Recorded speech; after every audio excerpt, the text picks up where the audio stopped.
In the last episode of Hardcore Minecraft, we built this cave here and added in a custom tree to give it some life.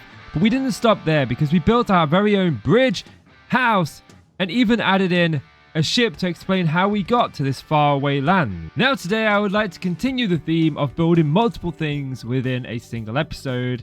And I've got 3 things that I want to build today. The first one is an XP farm, and if we look here, we've got 2 zombie spawners incredibly close together, and you can actually stand right here in the middle and have both of them activated at the same time. Next, I want to head out to the village that we discovered in the last episode, round up some of the villagers, bring them back home, and stick them inside of a villager breeder. And lastly, I want to take a couple of those villagers, stick them inside of a tower, get them to spawn some iron golems, and get ourselves an iron farm. So we got a lot to do today. Yes, we do. So with 7 hours and 33 days spent in this world, the question becomes, can we make it to that sweet 100-day mark? Be sure to hit that like button and subscribe to find out if we do survive that long. And if you are feeling generous today, consider joining the channel as a member, as all members will get a house dedicated to them within this series. Without any further ado, let's get into the episode.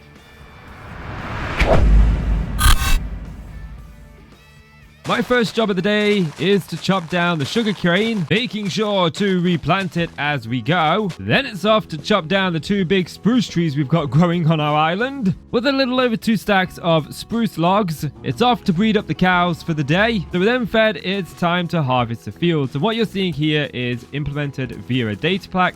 It's just holding the right click to instantly harvest crops that have already grown. Lastly, now that the spruce trees have withered away, it's time to pick up all of their saplings, ensuring to replant them before I set about my day. And now it's to get started on the first project of today, and that is to head out and find those 2 zombie spawners. Now I've got the coordinates written down. I just need to venture out here, find them, and hopefully not get blown up by a creeper. That brings us right here, and with an aerial view you can see just how close that is to our base. Part of the reason I'm making this zombie farm is to get into enchanting, but one thing I don't have is lapis, and I've just accidentally stumbled across them. It's like it was meant to be. Oh, this is actually quite a big vein. Yeah! Well, we've made it down this far, and I think I found the first zombie spawner. I believe it's just around this corner right here. Oh no. Oh no. This is like the worst time possible to run out of torches, game. Okay. That's alright. I brought some with me, just in case it's happened. I'm prepared. Look, pro Minecrafter. Prepared. Be prepared. Yeah, we'll be prepared for what? For the death of the zombies. Why are they king? No, I'm king. Chest number 1. Crap. Chest number 2. Well, at least it's not as crap. And the second spawner is right below us. Now I'm hoping to be able to just poke a hole in the side here, light that up. Oh man, he's coming to attack me with a piece of... What is that? Deep slate? You are going to deep slate me? Oh, you've got a shovel. Nope, you shall not have my life. Chest number 3. Oh, power. Don't really care about that, do we? It's a load of crap. I'm taking 6 shots, yeah, straight to the face. And I wanna get lost, I'm sick of this place. Don't know how to stop when I'm feeling this way. So I'm taking 6 shots till I'm feeling okay. I think I'm going crazy. Don't think I'll get home safe. So I'm taking 6 shots all straight to the face. I'm taking 6 shots, are you coming with? So I've got this passageway dug out that leads from one spawner all the way to the other. And as you can see, all of the rooms are encased in cobblestone. I do this so that if I'm ever mining and I come across cobblestone, I'm like, I know that's a spawner instantly. We also found some diamonds, but I'm going to wait for fortune before I mine those. Now I figured out that if I can stand in this particular spot, both are activated. There's probably a couple of other blocks around here. I just picked this one because it looked like it was nice and easily between both of them. Maybe it's not even. But either way, I've decided this is where I want the killing chamber to be, right here. So I kind of need to drop them from up there down so that they are one shot towards death.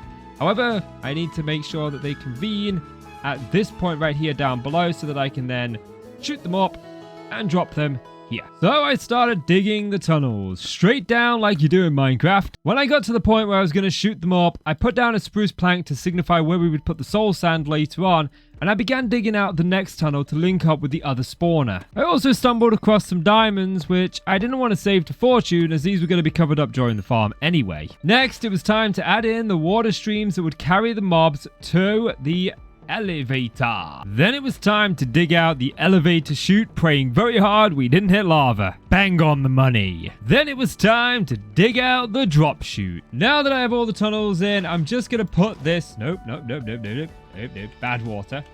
I'm just gonna put a water bucket right there. The reason being, if we ascend my makeshift staircase I've been using to get up and down here, and we go through this little bit, this is where I go up and down.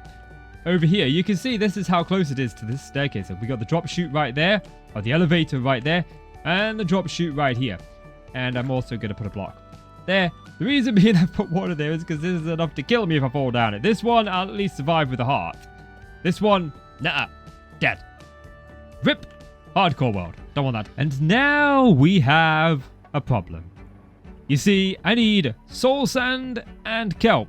And soul sand, well, I can get that easy enough in the nether. That isn't too much of a problem. But kelp is. You see, the nearest ocean is thousands of blocks. We're playing in a large biome world. I think it's like 3,000 or 4,000 blocks away from me in pretty much any direction. I'm landlocked. So I need kelp. And the Wandering Trader is not an option. So, I'm going to go grab some obsidian. I'm going to build a nether portal. I'm going to go into the nether. I'm going to get the soul sand. And then I'm going to travel through the nether in the direction of the ocean, and hopefully pop out there and get some kelp. Sound like a plan? Let's do it. So that's where I left my bed. Step 1, find lava. Step 2, turn lava into obsidian. Step 3, mine the obsidian. Step 4, construct the nether portal. And step 5, light the nether. So now with that done, there's one more thing I want to do before we head into the nether. There's 2 more things I want to do. I just want to mob-proof this a little bit, just to make sure that no creepers decide, hey, you know what, I want to walk in your nether portal because, you know, I can do. But I want to go and breed up the cows a little bit more, see if we can get enough levels to actually enchant something before we go into the nether. And so I bred up the cows, and then I began eliminating the cow. And with the last cow slayed, we hit level 30. Then it was off to chop down the sugarcane and chop down some more wood. And then it was a case of crafting the sugarcane into paper, the paper and leather into books, then the bookcases. Lastly, it was time to get the enchanting table. Now that's what I'm talking about. We can go ahead now and see what our first enchant is. I'm hoping for something really, really good. Fortune 2 isn't too bad. What about on a book?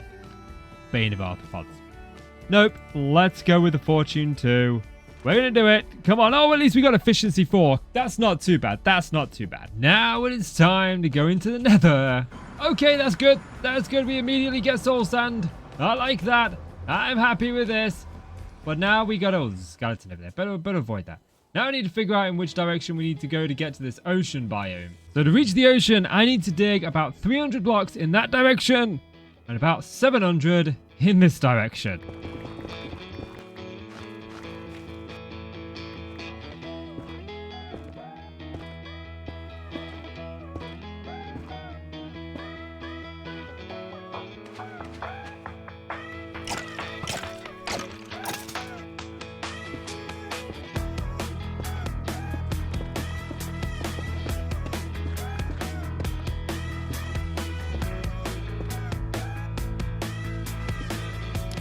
Of course, it brings us out into a cave, but it seems there's water just above us. Could that be the ocean? At last, we have reached the ocean. Now, just so I don't forget where my hole down is. This should be plenty of kelp. Time to head back home.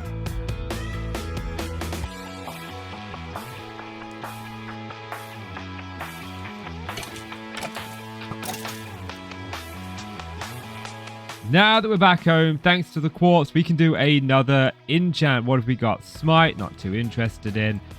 Come on. Silk touch, that's good. And efficiency 4. Looks like the next pickaxe is going to give us unbreaking. Finally! Step 1, we'll add a water bucket here. Then we'll replace this spruce block with soul sand. And then take kelp all the way up. add a water bucket at the top and break the block just above the kelp, making sure to replant the kelp, break the kelp down here. Then it was a case of adding a water to each of the 4 corners. Now all that's left is to remove each of the torches on the spawners. Once I remove this block, it should all be working. I spent ages trying to troubleshoot why they weren't coming down. Now let the zombie apocalypse begin! Now that I have enough levels for 2 enchants, let's see. I'm definitely going to take on breaking. Oh, yes. Oh, yes. That's what we wanted. Now, what else can we get? What about the axe? Oh, efficiency on the axe. That is pretty good. We're also going to check for looting, though, because looting is something that I want. No looting, so it looks like we're going for efficiency. It's just efficiency. Well, isn't that just ominous? Thanks, guys. Jerks.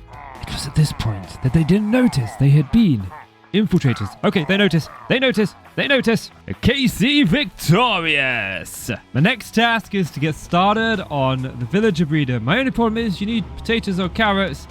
This is my potato stash. Time to bone meal. I got a few more. I then began clearing the way to where I wanted to put the villager breeder. With the blueprint in place, the next job of mine is to make this into some sort of pretty nice lovely new. So I got the blueprint down. Now it's just a case of turning this blueprint into a structure. And I'm going to try something new. So I tried something new and it didn't really work out the way I wanted. So we'll just do it the old-fashioned way for now. This is what I've come up with. I'm going to call this the Ugly Duckling House. And not just because it's ugly, but it's aesthetically pleasingly ugly. I quite like it. We've got really a little garden feel here. This isn't a building. This is like a little hanging garden. And I think it looks really good. A couple of bushes around here. It really has come together. And from the bridge, it looks really nice. I love the ugly duckling roof. It's just a stone monstrosity. And the more I look at it, the more I like it for its ugliness. It's strange. It's strange. Now, the problem with this is if we peer inside, there are no villagers. I need villagers. So it's off to the nether. To travel to the village, get a villager, put him in a boat, and pull my hair out, getting him home. And then place him in the farm. Now I've got to go back for his freaking body. Into the nether. Hop, skip, and a jump across the nether. Through the portal in the nether. Very pleasingly convince this guy to go into the nether. Get the villager into the boat. Come on. In. Yes. Good boy. Sail across the nether. Send him through the portal. Sleep. Unite him with his long-lost buddy. Oh, I love the roof I've put on this place. I needed to stop them getting struck by lightning, so I put a roof on it. I like it. I like it. Anyway, I gotta plant a bunch of potatoes. Well, aren't you just the world's friendliest spider? Yes, you are. Oh, you're so cute. You're so cute. This is for dropping off the ceiling and onto me in the bath the other day, you stupid piece of spitter. And now we can observe the villagers in their natural habitat, breeding for all eternity in a field of potatoes. You're mine, suckers. All mine. My next goal was to deal with a shortage of coal in my world. I have absolutely zero coal, so I decided to head down to where the zombie farm was, and then start punching holes. I need the stone too. This eventually led me to the nightmare scenario of being inside a mine shaft with 0 torches. And so you creep around each corner terrified. Hello, coal, my old friend. I've come to mine with you again. With torches in hand, I set to exploring the mine. I wanted to gather resources like iron, copper, and gold, but I ended up stumbling across a chest, and in that chest we found glowberries, which is super awesome. No lush cave needed. Then I stumbled across what I was hoping to find on my adventure down here. And that was, of course, this spawner. I need a name tag. Oh, look at that.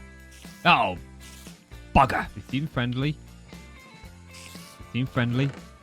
Name tag! Got one! I just need the one! Bye guys. With that acquired, I decided it was time to leave. Now that we're out of that hole of damnation and we're back on our far front of our homing base. Yeah, that was a mouthful to say we're back home, wasn't it? Yes. Now that we're back home, I need to gather the resources necessary to start constructing the iron farm. First part of the plan. There's 9 hoppers, 12 signs, few building block, piston, a block of redstone, and 3 beds. I have 0 beds. I got an idea. Sheepies and pot Welsh. Sheep make me happy. After mingling with the sheep for a while, I had enough wool for the bed. Crafty time. A pinch of lava. And with that, our preparations are mostly complete. Now I should mention before I start beginning to build the iron farm that I don't think I'll get it operational in this episode. You see, never mind. Kindly disregard that last clip. There hadn't been a baby in here. I just checked before that clip. I keep it. I checked to see if there was a baby. There was no baby. So I made that clip. And then I was going to come down here and I was going to say, look, this is why. Because we ain't getting any babies yet. And then there's a baby. There's a baby. You deliberately kerfuffled me. I hate villagers. I hate them so much. I hate them. So now I have the unfortunate job of building it, which means getting a zombie into it. This is the chamber the zombie's going to go into, and I've now got to go get him. The zombie has been acquired.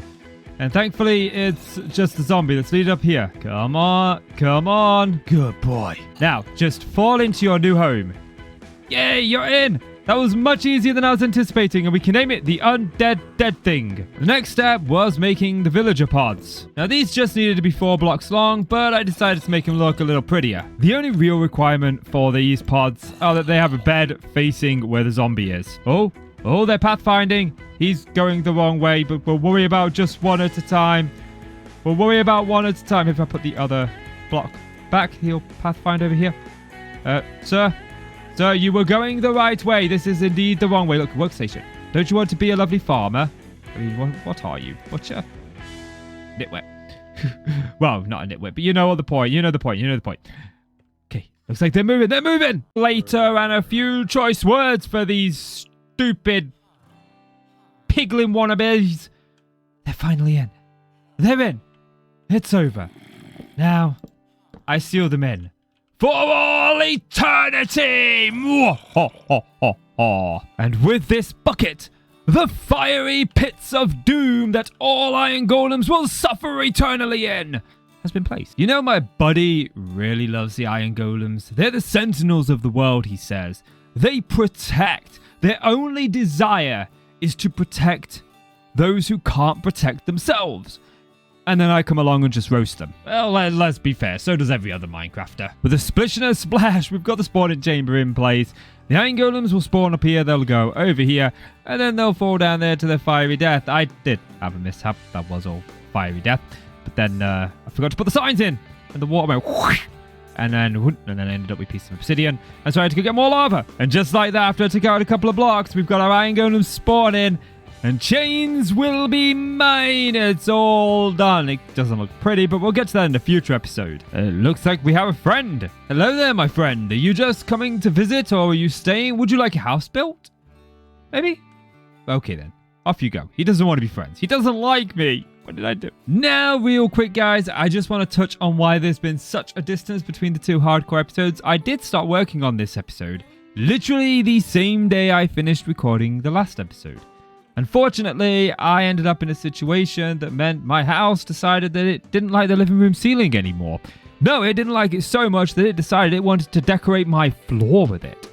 Yes, part of my living room ceiling collapsed, and I've been engaged in a war to try and get my landlords to fix it. We thought it had asbestos. They didn't want to do anything about that until I got them to send a surveyor out. Thankfully, no asbestos. But it was a touch and go time, and I've just been super busy, so I do apologize for taking so long to get the hardcore episode out. These episodes do take a long time to do, but we finally got it done. Now, over the course of this episode, I have been working on getting some more enchanted tools. I managed to get looting 3 on our sword. I want to go ahead and enchant our spade. Actually, no, I don't. Now we can go ahead and enchant it because it's nearly dead, and I want to get another one, and this one has efficiency 4. Only efficiency 4, that's fine. We've got an anvil here. We can just go ahead and combine them. 7 levels that way round and 19 that way. We'll go this way. And this is what I would consider a perfect shovel. So Casey's. Nope. Shovel. There we go. Look. It's got Silk Touch, Unbreaking, and Efficiency 5. I don't think we can get anything any better than that. Our episode began by digging out 2 massive holes to create a zombie XP farm. We then returned to the surface where we went through the nether and found ourselves our first set of villagers, which we brought home and we put them in the ugly duckling tower.